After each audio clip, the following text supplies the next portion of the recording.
hombre en este mundo. Así que iremos con la ayuda del Señor una lectura, un verso comenzando en Éxodo capítulo 34.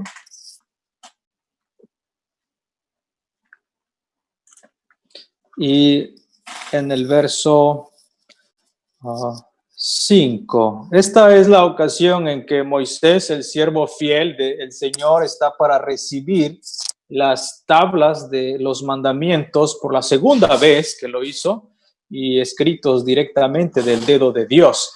Y Moisés va a contemplar una parte de la gloria de Dios que va a ser pasada delante de él.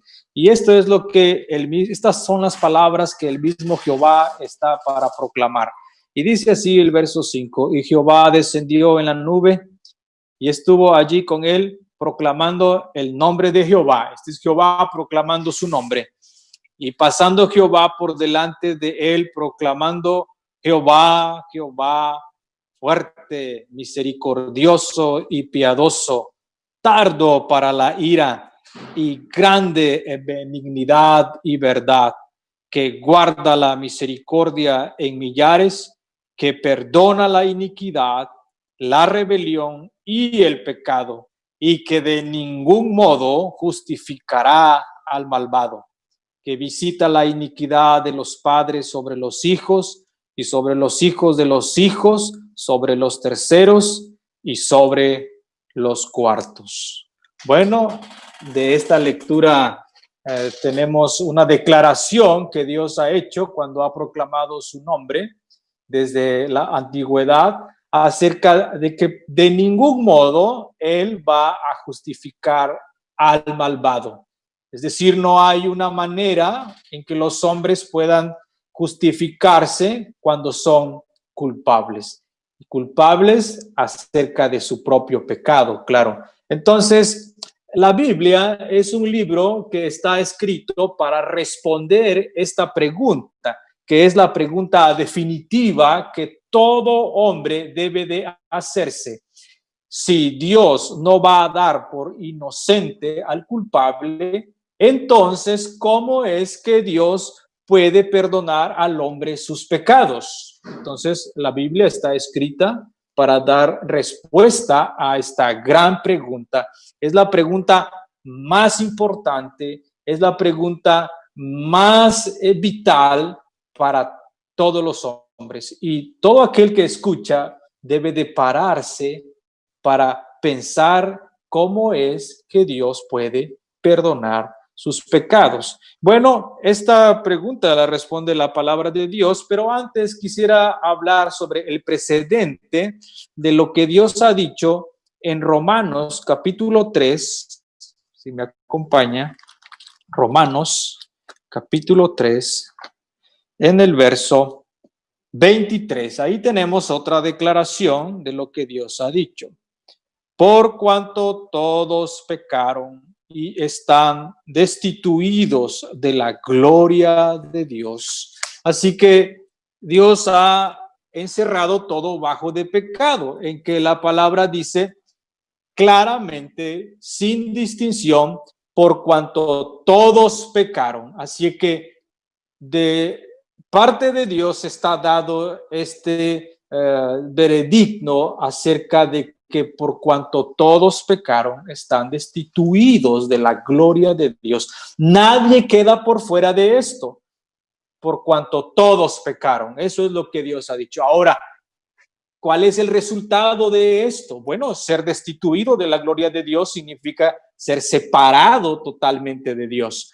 Pero ahora tenemos algo más en Romanos capítulo 6, verso 23, que dice así: porque la paga del pecado es muerte, mas la dádiva de Dios es vida eterna en Cristo Jesús, Señor nuestro. Así que aquí tenemos la paga del pecado. El salario del pecado es la muerte. Entonces, cuando el pecado entró en el mundo, también entró la muerte. Dios ha determinado eso, que la paga del pecado es la muerte. Entonces, Por cuanto todos pecamos, entonces todos estamos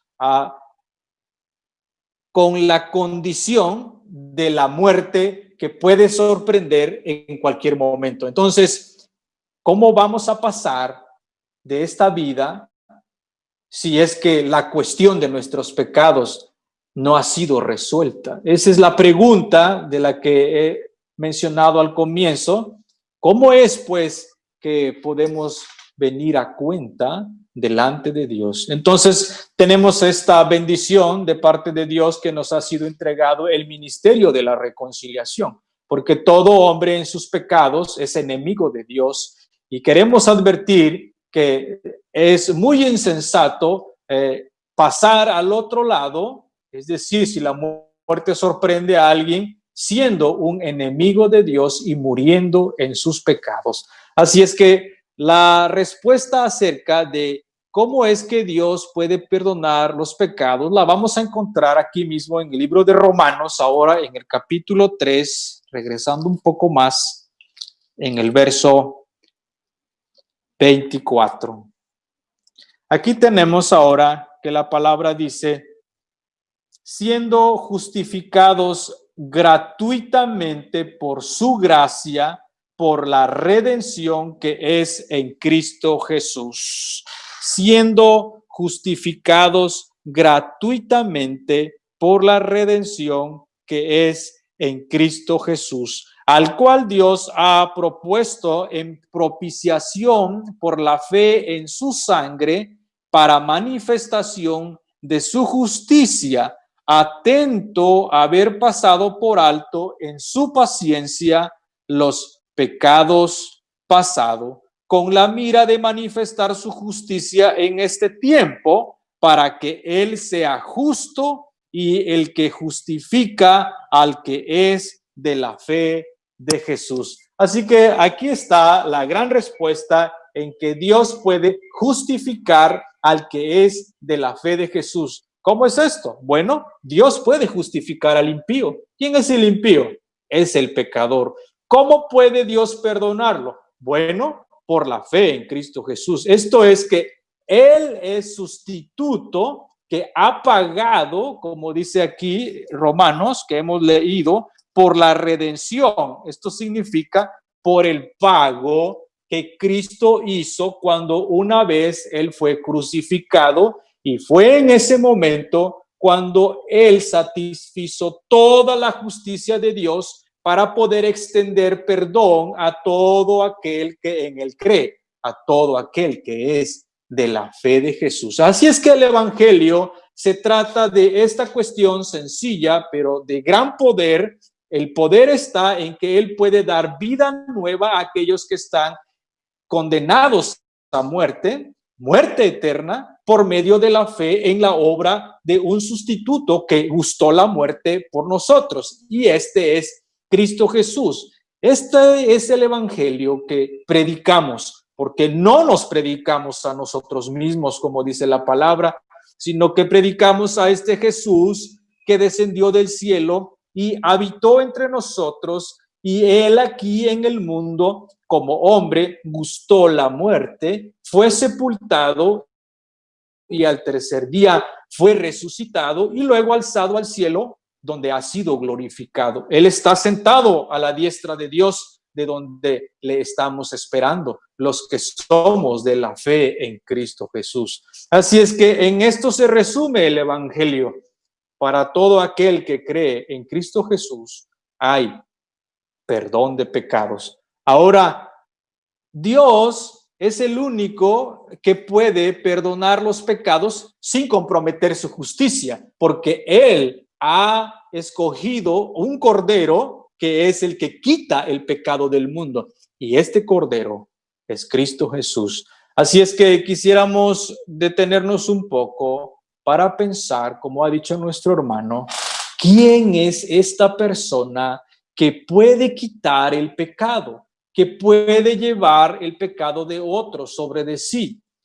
Él es el eterno Hijo de Dios. El Señor Jesús es Dios mismo.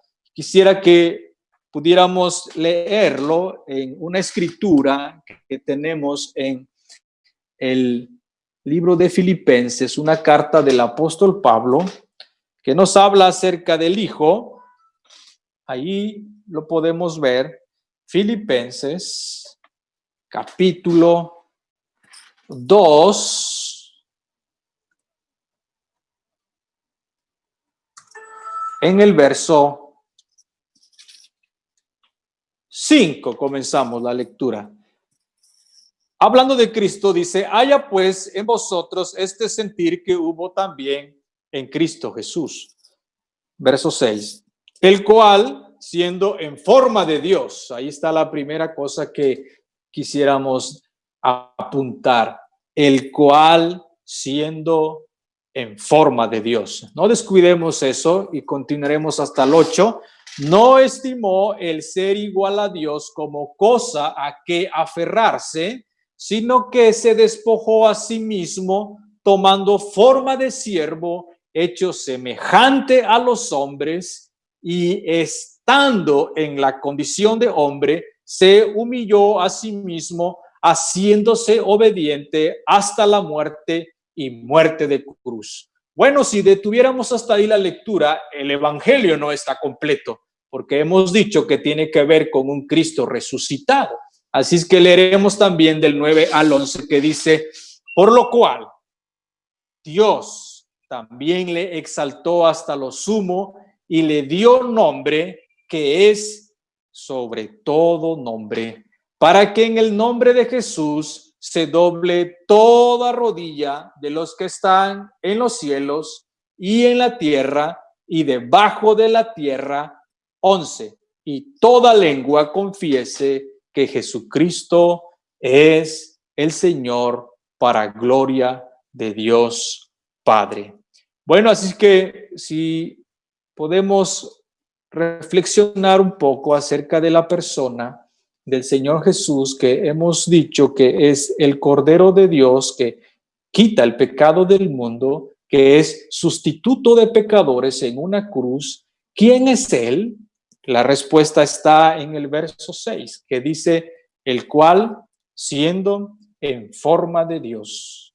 Esta es una declaración importante en las Escrituras, porque determina con toda claridad que Él tiene la forma exacta, que Él es la imagen de Dios mismo, es la imagen perfecta de Dios mismo. ¿Quién? El Señor Jesucristo. Y Él, teniendo esta forma, dice la palabra, continuamos, no estimó el ser igual a Dios como cosa a que aferrarse. Así es que tenemos aquí algo muy interesante que pasó en un momento en el que el Hijo, siendo Dios mismo, Él no se aferró a esta forma de Dios que Él tenía en su forma gloriosa desde toda la eternidad, sino que dice la palabra que Él se despojó a sí mismo. Esto significa que Él dejó esa forma gloriosa que Él tuvo como el Hijo de Dios eterno, la gloria que Él tenía ahí por siempre. Él la dejó de lado, no que dejó de ser Dios para llegar a ser hombre. No estamos diciendo eso. Este Señor Jesús del que estamos hablando, Él se despojó renunciando a esta forma, poniendo un velo de carne sobre de sí, y esta gloria fue ocultada.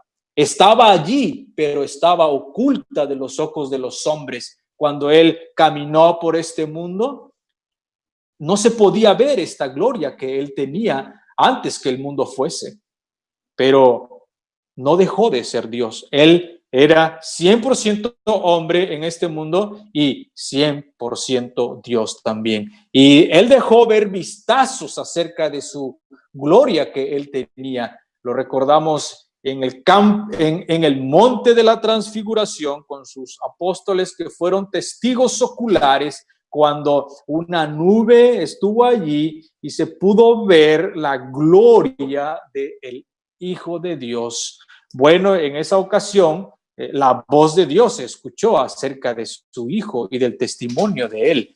Así que en otras veces, cuando él desplegaba su poder, cuando él creaba cosas, porque él es el creador, él podía crear alimento, por ejemplo, él podía crear un órgano nuevo o una extremidad de una persona que estaba coja o que tenía su mano seca, porque él es creador, él tiene ese poder, y cuando él dejaba ver eso, eran destellos de su gloria que él tiene como Dios. Entonces estamos hablando de la persona más importante en todo el universo y en todos los cielos mismos, el Hijo de Dios.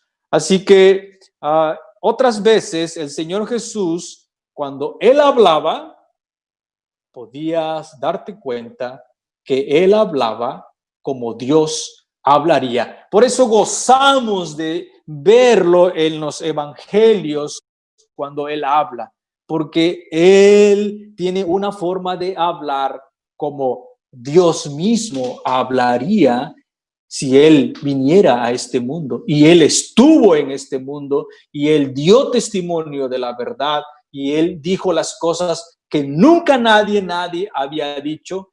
Él nos las dio a nosotros por noticia, ¿sí? Todo aquello que él escuchó de su Padre en el cielo, él nos los dio a conocer. Por eso los hombres, cuando escuchaban hablar a Jesús y no creían en él, ellos decían, bueno,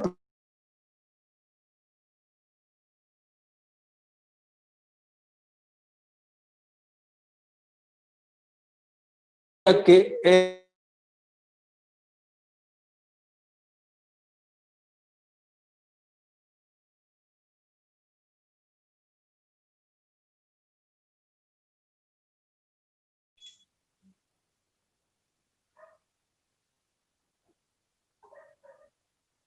El hermano Norberto.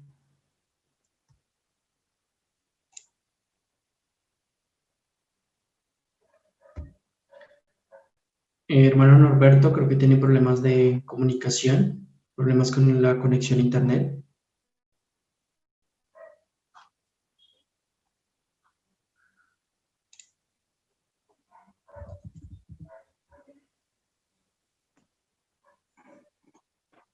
Está silenciado el micrófono de nuestro hermano ya Norberto. me escucha de nuevo. Listo, hermano, ya volvimos. Disculpe, hubo un Tranquilo, corte hermano. de el internet, parece. Entonces estaba hablando sobre la parte en la que el Señor no se estimó el ser igual a Dios como cosa a que aferrarse, sino que él se despojó a sí mismo. Esto quiere decir que él quiso hacerlo para venir a hacer lo que la palabra sigue diciéndonos en este descenso que él está haciendo en este pasaje de las escrituras que tenemos en Filipenses, donde primero lo encontramos a él en su forma de Dios. Luego lo encontramos a él despojándose a sí mismo de esto. Y luego en el verso 7 dice que él tomó una forma de siervo. El Señor Jesucristo está condescendiendo con nosotros para venir a este mundo. Este es el evangelio que predicamos, que Dios ha venido en carne a este mundo. Y él, cuando estuvo aquí, dice que tomó una forma de siervo. La palabra en el original es doulos, que significa esclavo. Él vino a ser el esclavo de Jehová. ¿Sabe cuál es la característica principal de un esclavo? Que no tiene voluntad propia. Él está sujeto a la voluntad de otro. Y así era con el Hijo, nuestro Señor Jesús. Él hacía toda la voluntad de su Padre. El único hombre en este mundo que podía hacer enteramente, perfectamente, la voluntad de su Padre. Uno que podía comer, no porque tenía hambre, sino si era la voluntad de su Padre. ¿Qué hombre es este? En esta forma de siervo, él puede encontrar su delicia en hacer siempre la voluntad de su Padre. Así que tenemos esta forma en la que el Señor Jesús ahora le encontramos aquí en una forma de siervo y luego dice que es hecho semejante a los hombres. No es hecho igual que los hombres. Él es igual que Dios, como lo hemos visto al principio, cuando él no se aferró a esto de ser igual a Dios, sino se despojó a sí mismo. Y dice la palabra que él es semejante a los hombres. ¿Por qué es semejante a los hombres? Porque hay una diferencia que él tiene en comparación con todos los hombres, que él no tiene pecado, él no puede pecar porque él es santo, santo, santo. Así que el Señor Jesús, hallándose en esta condición de hecho semejante a los hombres, ahora dice que él se humilló todavía más. Vamos a verlo en el verso 8. Y estando en la condición de hombre. Bueno, no es una cosa que sea redundante. Arriba dice que es semejante a los hombres y abajo dice que hallado en la condición de hombre. Bueno, es que Él es Dios y Él está condescendiendo en esta forma de ir abajo y más abajo en su humillación para después ir arriba en su exaltación. Pero hallándose en esta condición, dice la palabra, como hombre, ¿a qué se refiere con eso? Bueno, aunque él mostraba los rasgos de su gloria muchas veces a los que le seguían, y ellos veían el despliegue de su poder y escuchaban sus palabras y lo que él decía acerca de sí mismo, los hombres, ¿qué decían acerca de él? Bueno, era ya humillante porque ellos decían, ¿quién eres tú? Él les había dicho una vez que él era la luz de este mundo. ¿Quién puede hablar así como el Señor Jesús que dice, yo soy la luz del mundo? Y entonces ellos dijeron, ¿y quién eres tú? Este era en aspecto de desprecio al Señor Jesús. Ellos decían, sabemos de dónde eres, sabemos quién es tu familia. Tú eres el hijo de José, el carpintero. Conocemos a tus hermanos. Sabemos quiénes son tus hermanas, están entre nosotros, se han casado con nosotros y sabemos que eres de Galilea, de Nazaret. Sabemos que has estado mucho tiempo en tu taller, te conocemos. ¿Cómo pues dices que has descendido del cielo? Es que ellos no podían ver su divinidad. Y así pasa hasta hoy con tantos hombres que están en el error. No pueden ver la divinidad de Cristo Jesús. Pero esto es un aspecto fundamental para los creyentes, para los cristianos verdaderos, que creemos lo que el Señor Jesús dijo que Él era. Y Él siempre dijo que Él era Dios mismo, el Hijo de Dios. Eso lo entendieron sus enemigos, los fariseos que se le oponían siempre. Claramente se dieron cuenta que estas eran sus palabras, porque ellos dijeron una vez al Señor, no te apedreamos por ninguna buena obra, sino porque tú, siendo hombre, te haces Dios. Pero Él era Dios mismo. Él tenía el derecho de llamarse hijo de Dios, pero ellos solo podían ver en Él a un hombre y le despreciaron por eso. Bueno, luego dice más adelante la palabra en verso 8, en su humillación, Él fue obediente hasta la muerte. Para mí es impresionante poder ver al Señor en su humillación, descendiendo cada vez más y más hasta gustar la muerte. Ustedes saben que Él no tenía pecado, entonces la muerte no le reclamaba, la muerte no tenía poder sobre de Él, pero Él gustó la muerte. Él quiso morir. Él dijo de esta manera, nadie quita mi vida, yo pongo mi vida.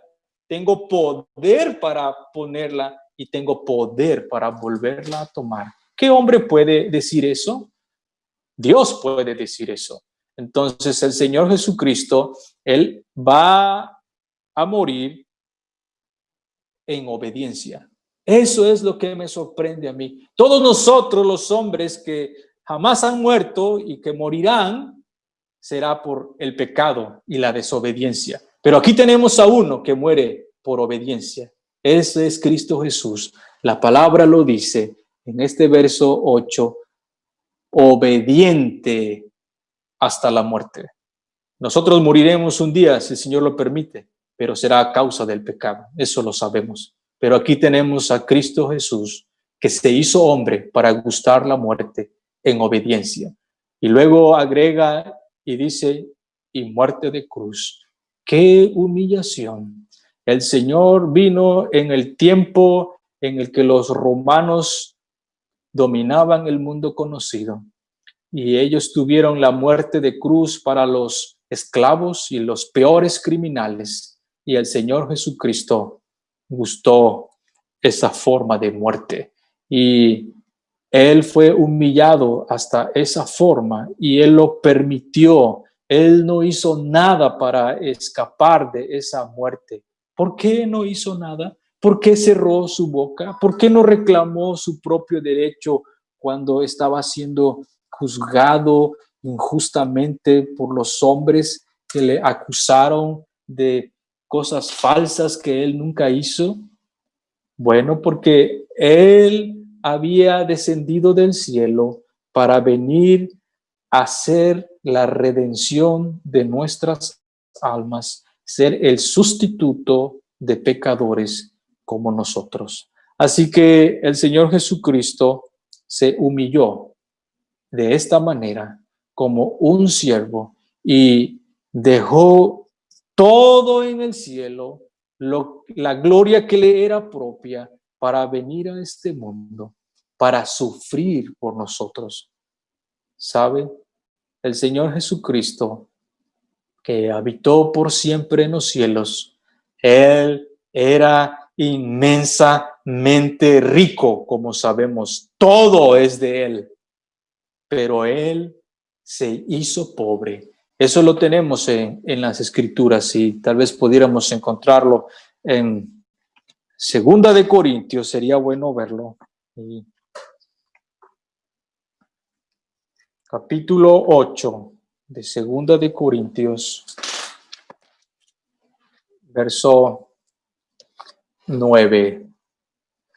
Porque ya sabéis la gracia de nuestro Señor Jesucristo, que por amor de vosotros se hizo pobre siendo rico, para que vosotros con su pobreza fueseis enriquecidos. Así que aquí tenemos esto, hermanos, que el Señor Jesucristo, siendo rico, Él se hizo pobre para que nosotros fuésemos enriquecidos.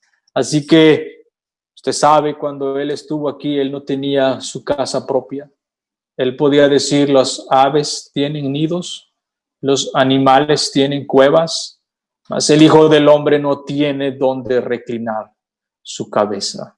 Señor Jesús tenía que pedir prestado un aposento alto para celebrar la cena con sus apóstoles. Tenía que pedir un burrito prestado para entrar montado en él en Jerusalén.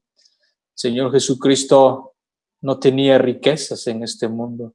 No le fue encomendado nada, ningún tesoro, ninguna cosa de poder en este mundo. Él andaba sin dinero nunca en la bolsa de sí mismo. Cuando cobraron los impuestos al Señor, él tuvo que mandar a Pedro para pescar, sacar un pez y sacar de allí las monedas para pagar. Este es el creador y sustentador de todas las cosas y ahora está aquí en este mundo sin nada, extremadamente pobre. ¿Para qué? Para enriquecernos a nosotros. Este es nuestro Señor Jesús, en quien nosotros hemos creído. Y llegó la hora cuando el Señor Jesucristo hizo la expiación de nuestros pecados, cuando Él sufrió la cruz y fue menospreciado, vituperado y burlado de todos los hombres cuando le crucificaron, cuando todos nuestros pecados fueron cargados sobre de él, cuando el juicio de la ira de Dios vino en esas 3 horas de tinieblas, cuando él estuvo colgado entre el cielo y la tierra, y entonces Dios vino allí en medio de la oscuridad y azotó a su propio hijo, a quien no perdonó, como dice la palabra, antes le azotó. ¿Por qué está azotando a su propio hijo? Para poder ampararnos a nosotros, porque Él es el Cordero de Dios que quita el pecado del mundo, porque Él es el sustituto, Él es la víctima que va a llevar todo el juicio para que nosotros pudiéramos ser perdonados. Quisiéramos que los que escuchan acerca de este evangelio también puedan decir lo que el profeta Isaías dijo y lo que todos nosotros que hemos creído en el Señor Jesús alguna vez también hemos confesado, que ciertamente Él llevó nuestras enfermedades y sufrió nuestros dolores, y nosotros le tuvimos por azotado, por herido de Dios y abatido. Mas Él herido fue por nuestras rebeliones y molido por nuestros pecados. El castigo de nuestra paz sobre de Él, y por su llaga fuimos nosotros curados. Todos nosotros nos descarriamos como ovejas, cada cual se apartó por su camino, mas Jehová cargó en él el pecado de todos nosotros. Angustiado él y afligido, no abrió su boca. Como cordero mudo delante de sus trasquiladores, enmudeció y no abrió su boca. Soportó todo en la cruz, en el monte Calvario. Él podía detenerlo todo, él podía decir basta ya, pero lo soportó todo hasta decir consumado es, y entregó su espíritu. Y su Padre quedó enteramente satisfecho con la obra que su Hijo hizo allí en la cruz del Calvario. Y Él ya no permitió que fuera más abajo que esta muerte, porque Él había escrito que no permitiría que su Hijo viera corrupción, que su santo viera o conociera la corrupción. Como dice la palabra, que Él se dispuso su sepultura con los inicuos, mas con los ricos fue en su muerte. Usted sabe que estaba dispuesto para la sepultura de los hombres malos que morían, los esclavos que eran crucificados, los aventaban en la gehenna, el lugar del basurero que existía en esa tierra. Pero el Señor no iba a conocer esa corrupción, sino que vinieron hombres ricos, José de Arimatea y Nicodemo, quienes llevaron el cuerpo del Señor para sepultarlo. Ahí está el hombre que se hizo pobre, no tenía un lugar para su sepultura, tuvieron que darle una sepultura. Y ahí estos hombres le llevaron al Señor y le sepultaron. Pero al tercer día, dice la palabra, que él salió victorioso, y la roca que estaba tapando la puerta del sepulcro se fue quitada por medio de un ángel para mostrar que el sepulcro estaba vacío. Y el Señor Jesucristo, después de haberse mostrado a muchos como vivo de entre los muertos, a más de 500, como sabemos en la palabra, un día, después de estar con ellos, ascendió al cielo, y estos discípulos que estuvieron con él allí en el Monte de los Olivos pudieron ver cómo fue su ascensión hasta el cielo, hasta que unos ángeles dijeron: varones, ¿qué estáis viendo arriba? Este Jesús que ha sido tomado arriba así mismo descenderá a este lugar. Y aún estamos en este día esperando el regreso de nuestro amado Señor Jesús, quien ha sido recibido en gloria. Cristo Jesús cruzó las nubes que le ocultaron de los ojos de sus discípulos y penetró hasta el cielo y llegó hasta el trono de Dios, donde sabemos que ha sido hecho más sublime que los cielos, porque Él está ocupando el mismo trono de Dios. Él no está usurpando el trono de Dios, porque Él es Dios mismo. Él tiene derecho de estar ahí. El trono le es propio. Su padre le ha dicho: siéntate a mi diestra, entre tanto que pongo tus enemigos por estrado de tus pies. Así que queremos decir que Cristo Jesús ha estado en este mundo, ha sido muerto por nuestros pecados y ha sido recibido en gloria después de haber resucitado. Y un día ha de regresar a este mundo. Así es que queremos decir a todos los que nos escuchan que en Él hay vida eterna. Todo aquel que cree en Cristo Jesús puede tener perdón de pecados y por fin la vida eterna. Bueno, estamos llegando casi al final. Quisiera terminar diciendo que hay una humillación que todavía el Señor está sufriendo de los hombres que rechazan su obra que Él hizo en esa cruz del Calvario. Todos los que escuchan su evangelio y lo desprecian, no obedecen al evangelio, no creen al Señor Jesús, no confiesan al Señor, piensan que no es verdad que Él ha sufrido esto y que ha padecido todo esto, están despreciando la gracia de Dios. Y esta es una humillación más a todo lo que Él ya ha llevado. Pero queremos advertir que un día Él va a poner todos sus enemigos debajo de sus pies.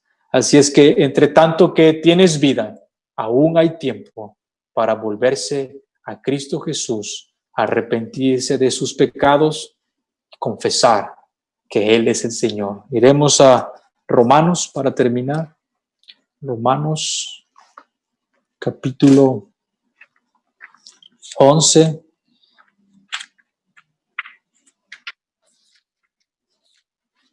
Por cuanto pensamos acerca de esto que Dios ha hecho y cómo Él quiso salvarnos a nosotros, escapa de nuestra mente cómo es que Dios ha pensado acerca de nuestra salvación.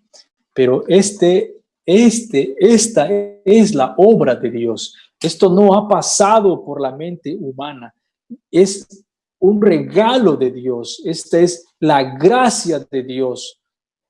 La única forma de salvación que Dios ha dado, en que creemos en su Hijo que fue crucificado. Pensamos acerca de lo que Dios ha hecho para salvarnos. Nosotros no hemos hecho nada para salvarnos. Todas las religiones del mundo, aparte del cristianismo, pretenden hacer algo para lograr su salvación, o unas ciertas obras, o intercambiar algo, hacer un esfuerzo, llevar una manera de vida, de tal manera que alcancen el favor y alcancen una entrada en el cielo. Pero en el cristianismo es la única forma que dice para salvar es que Dios ha obrado nuestra salvación, que nosotros no hemos hecho nada para salvarnos y que Dios ha querido salvarnos a nosotros. Así que tenemos aquí en Romanos capítulo 11, en el verso 33, que dice: oh profundidad de las riquezas de la sabiduría y de la ciencia de Dios. Cuán insondables son tus juicios e inescrutables sus caminos. Porque ¿quién entendió la mente del Señor? ¿O quién fue su consejero?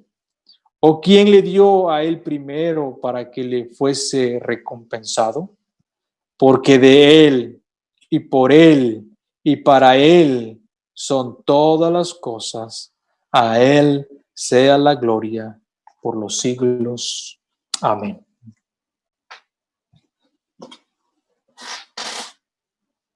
Amén.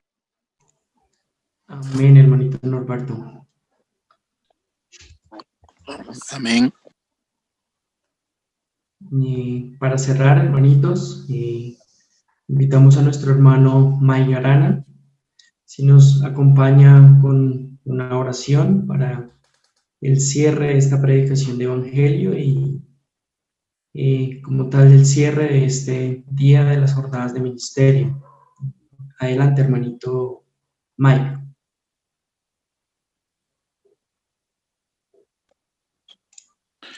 Gracias, amado hermano. Vamos a orar. Padre bendito, nuestro Dios amado, en esta hora de la noche, le agradecemos porque hemos tenido esta oportunidad de poder predicar tu bendito evangelio, de poder propagar tu evangelio mediante estos medios virtuales que llegan a aquellos corazones que todavía no te han aceptado, amado Dios. Somos llamados a sembrar. Tú obrarás en aquellos corazones, amado Dios. Oramos por todos nuestros prójimos que han escuchado, que puedan reflexionar al respecto. Agradecidos también, bendito Padre, por todo este día de enseñanza, que en tu voluntad nuestros hermanos nos han ayudado. Ha sido todo siempre conforme a tu voluntad. Agradecidos somos, amado Dios, por tu misericordia. Tú sabes todas nuestras necesidades espirituales. Gracias, amado Dios, en esta noche. Te lo agradecemos siempre confiados en el único nombre de nuestro Señor Jesucristo, nuestro Salvador. Amén. Amén. Amén, mis hermanos. Agradecemos primeramente a nuestro Señor por lo que hoy nos ha regalado en esta jornada de ministerios y nos ha mostrado a través de nuestros hermanos, nuestro hermano Roberto, nuestro hermano Eduardo, nuestro hermano Lemao, nuestro hermano Douglas y finalizando nuestro hermano Norberto. También a todos los hermanos que han contribuido en estas reuniones con sus preguntas, con sus aportes que son siempre valiosos para la enseñanza de todos nosotros. Mis hermanos, reiterando la invitación para continuar el día de mañana con esta jornada de ministerio, recordando la agenda que tendremos durante el día de mañana, 6 de septiembre. A continuación voy a mencionar la agenda que tendremos el día de mañana, recordando, hermanos, que estas horas que voy a mencionar son hora de Bolivia, Chile, Venezuela, República Dominicana, para que tengan en cuenta, dependiendo del lugar en donde se encuentren, hagan el ajuste de horario. Por ejemplo, si están en Argentina o en Brasil, es una hora más, o si están en México, Ecuador, Perú, Colombia, es una hora menos. En la mañana, hermanos, de 10 de la mañana a 10:30, estaremos entonando himnos para iniciar nuestro día de jornadas de ministerio. De 10:30 a 12:30 tendremos un ministerio para la familia, en donde nos acompañará nuestro hermano Teófilo Maizares de Argentina. Pasado esto de 2:30 a 4 de la tarde, estaremos en un ministerio sobre la esfera de las mujeres. En este ministerio nos acompañará nuestro hermano Felipe Fournier, de Estados Unidos. Seguido de esto, de 4 de la tarde a 5:30, estará nuestro hermano Manuel Adames, de Estados Unidos, con el ministerio para jóvenes. De 5:30 a 7 tendremos un ministerio de cómo enfrentar los tiempos difíciles como esta pandemia en la que nos encontramos. Nos estará acompañando nuestro hermano Michel Payete, de Canadá. Y para cerrar, tendremos nuevamente una predicación del Evangelio y nos estará acompañando nuestro hermano Rafael González de México, de 7 a 8 de la noche. Entonces, hermanos, recordándoles para que nos sigan acompañando en estas jornadas, sigan enviando el enlace a las personas para que puedan seguir escuchando el mensaje de nuestro Señor. En este momento, hermanos, hay un espacio para los que quieran activar sus micrófonos y activar sus cámaras y poder saludar a los hermanos que están en la sala. Entonces, hay libertad, hermanos, para los que quieran saludar. Entiendo que hay unos hermanos de Mozambique. Un gran saludo.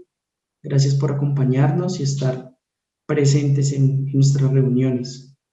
Entonces, hay libertad, hermanos, para los que quieran enviar su saludo.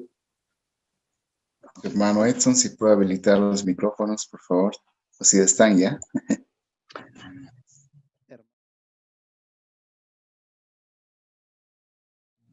Mucho tiempo que no lo miro, hermano. ¿Qué tal, hermano Chuy? Buenas tardes.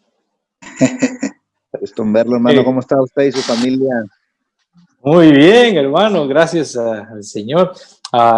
Estamos en tiempo difícil, pero contentos porque el Señor ha sido muy bueno con nosotros, hermanos, y agradecemos que Él ha tenido tanto cuidado de los suyos. Y bueno, vivimos en un pueblo y pues aquí la cosa es más llevadera. Ahora tenemos más trabajo, corro más y he tenido que viajar esta tarde para llegar a la reunión. Gracias al Señor todo ha salido a tiempo. ¿Y su familia, hermano, cómo está? Muy bien también, gracias al Señor, hermano. Y mi esposa le manda saludos a su esposa. Sí, muchas gracias. Claro, le daré saludos, porque ahorita no está porque las niñas son muy pequeñas todavía y juegan y no me dejan concentrarme. Así que están acá al lado. Hermano, nosotros tuvimos que hacer eso hace rato y ya están grandotes. Hermano, yo tenía buena esperanza. Ya las pueden liberar, hermano. Sí, ya voy a abrir para que entren, hermano. Y gracias. Saludos, hermano Norberto. Saludos, hermano Eduardo, también. Saludos a todos. ¿Qué tal? Bueno. ¿Qué tal, hermano Max? Buenas. Norberto, saludos. Vamos. Hermano Eduardo, ¿cómo está? Gusto en saludarlo. Bien, gracias. Usted, saludos, Luisa, Norberto. Todos los hermanos también. ¿Qué tal, hermano Edson? ¿Cómo estás?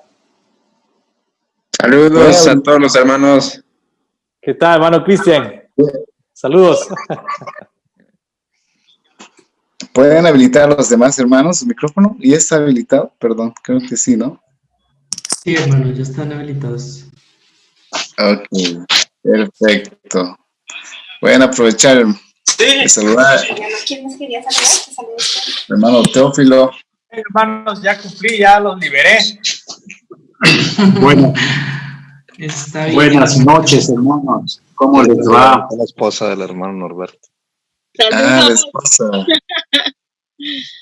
Saludos a la esposa del hermano Norberto.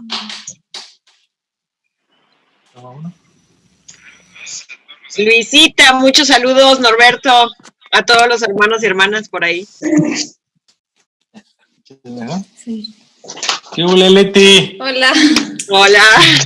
¿Cómo nos vemos? Muy Más bien, jóvenes. como siempre. No, más viejitos. No, Bendecidos. Buenas noches.